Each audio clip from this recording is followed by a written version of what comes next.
এক শান্ত সবুজে ঘেরা গ্রামে বাস করতেন এক জ্ঞানী বৃদ্ধ। তার চুল সাদা, মুখে প্রশান্ত হাসি আর চোখে ছিল গভীর অভিজ্ঞতার ছাপ। গ্রামের মানুষ তাকে খুব সম্মান করত, কারণ তিনি কখনো রাগ করতেন না আর সব সমস্যার সমাধান দিতেন শান্ত মাথায়।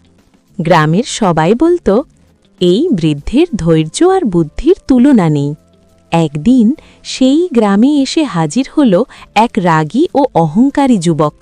তার মুখে সব সময় বিরক্তি, চোখে অহংকার আর কথায় বিষ।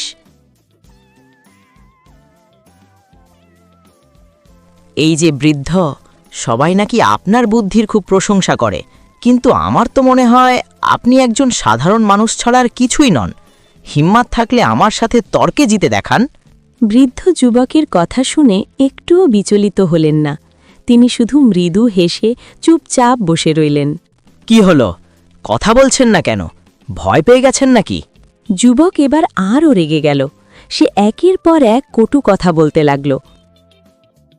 আপনি কিছুই জানেন না।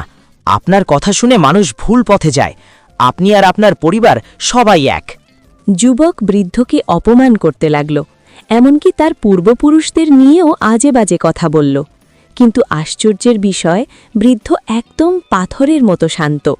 তার মুখে রাগ নেই, চোখে বিরক্তি নেই, শুধু শান্ত একটা হাসি। অনেকক্ষণ পর যুবক নিজেই ক্লান্ত হয়ে পড়ল। আমি আপনাকে এত অপমান করলাম, এত নোংরা কথা বললাম, তবু আপনি একবারও রাগ করলেন না কেন?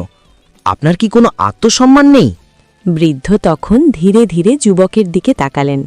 বাবা, আমি তোমাকে একটা প্রশ্ন করি। ধরো তুমি কাউকে একটা উপহার দিলে, কিন্তু সে যদি সেই উপহারটা গ্রহণ না করে, তাহলে বলো তো উপহারটা কার কাছে থাকে? সহজ কথা, আমি দিয়েছি, সে নেয়নি, তাহলে উপহারটা আমার কাছেই থাকে।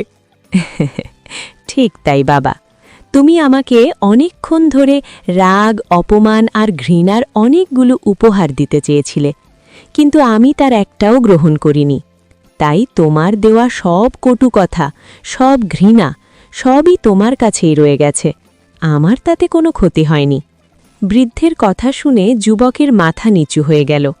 তার চোখে লজ্জা আর অনুশোচনা। ক্ষমা করবেন, আপনি সত্যিই জ্ঞানী। বৃদ্ধ মুচকি হেসে যুবককে আশীর্বাদ করলেন, আর যুবক সেদিন শিক্ষা নিয়ে ফিরে গেল।